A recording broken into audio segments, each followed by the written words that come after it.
So, for those of you who haven't read your programme, I'm Pip Stanley, and I thought I'd do a little bit of comedy for you. And as I said at the VT, I'm actually quite nervous, and a few beers down, I'm still quite nervous.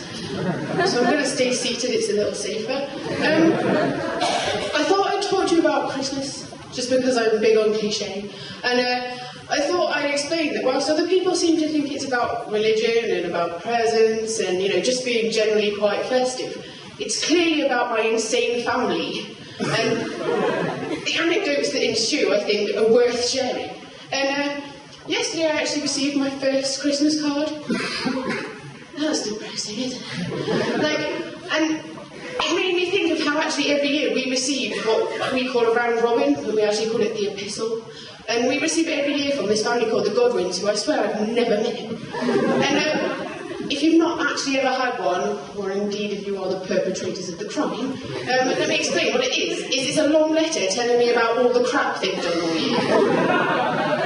And generally, if I'm friends with you, I probably know what you've been doing all year. You don't need to tell me in a letter. If not, why do I care?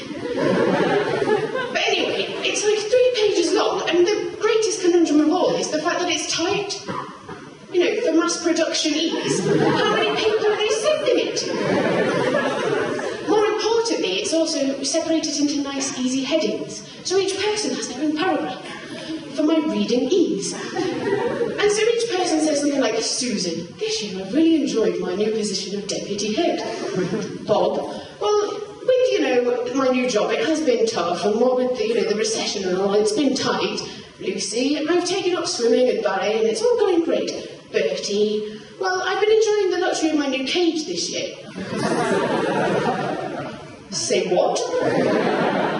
You keep your kids in a cage? No wonder you send out a round robin, you ought to be on the news.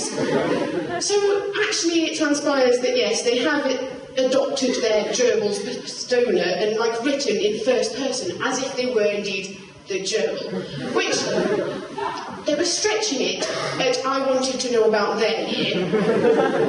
The gerbil, and then the sort of people who've written at the end all their signatures is a little faux paw print. You make me sick. Anyway, once you've got the card business sorted out with, you go and buy a tree. And we, in our family, the Stanley household, we get a real tree. Oh, yes. And every year my dad goes to get it, and me and my sister go with him, obviously. And you'll learn from this diatribe that I'm doing here that me and my sister, not the best people to take. Because each year my dad gets one that's far too big for our house. And what happens is, he lugs it home in his BMW, with pine needles going everywhere. And then he gets out his mini Hoover.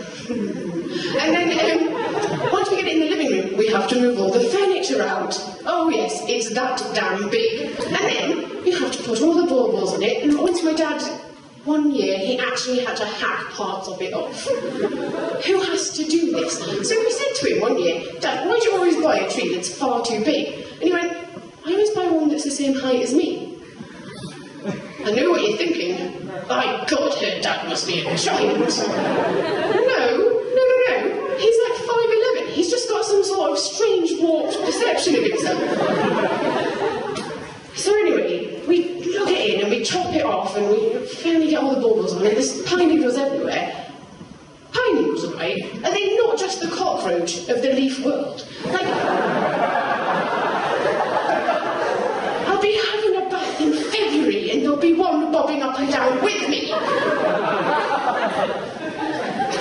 Anyway, one year, we were watching, me and Rachel and Julie. I explained, Rachel's my sister, Julie's my mother. I call her Julie, not in a Christmassy way, I imagine, but this is just a very funny story, so I'm going to share it because I've got the mic and you can't stop me. It is her real name, it's not just something I've plucked from the air. A few years ago, there was an advert on the telly, and there's a lady walking down the street. If I didn't do this, she wouldn't know what I meant. And my phone rings, and so she goes, hello. And I must point out that actually, me and my sister were 19 and 20 respectively, and I think that's essential to understand the humour of the Stanley household. Don't know why I'm doing this. It's not really a phone, it's my hand. So the phone rings, and she goes, hello. Hello, Julie. This is your next bowel movement speaking. The fact that my mum's name, has inherently been linked to some sort of poo product means that me and my sister have been fits. And so we start prank calling her. The best time to do it is when she's at work. She works in out west. You just phone her up and you, hello Julian, this is your next album. Who is this? Stop calling me. Anyway, back to the original anecdote. We were sat one year, me and my sister and Julie, my mum, watching television. We were watching on the floor, obviously, because all the furniture's been moved out of the living room for the 7'2" monstrosity that we call the tree.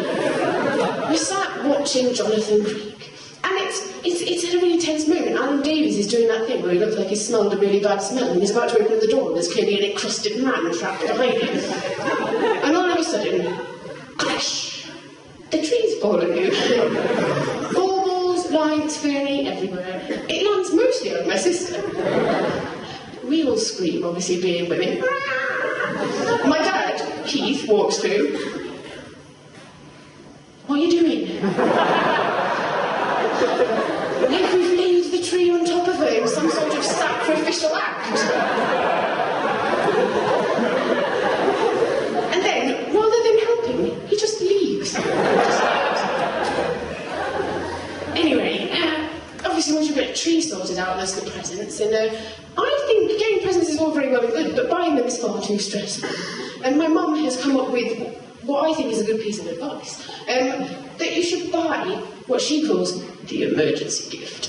With a name like that, it should be slightly more akin to a Brucey bonus. Like, it should be like a speedboat hidden behind sliding doors. But actually what it is it's a pre-wrapped box of chocolates with a tag that just says Love the Stanley Family on it. And it means that if someone pops round and she's not bought them anything, she could go, get the emergency gift, get the emergency gift. Back up, back up. Like, so we go and we get it, and I'm thinking, why, Mum, why? Surely you find the war. They like you more than you like them. Anyway, I thought I would leave you with a little story that's actually about my boyfriend's family, and I'm sure he's thrilled he's in the audience, so... I know I said it was all about my insane family, and that's quite egocentric. It's clearly also about his. But we were out last Christmas, and it was me and him and his mum and his dad and his brother and his brother's wife. And we were talking about what we were going to do over Christmas. And all of a sudden, Brad's mum goes, well, I know Scott and Sarah can't be here because, you know, it's their first Christmas together. And obviously, they want to have the Christmas sex.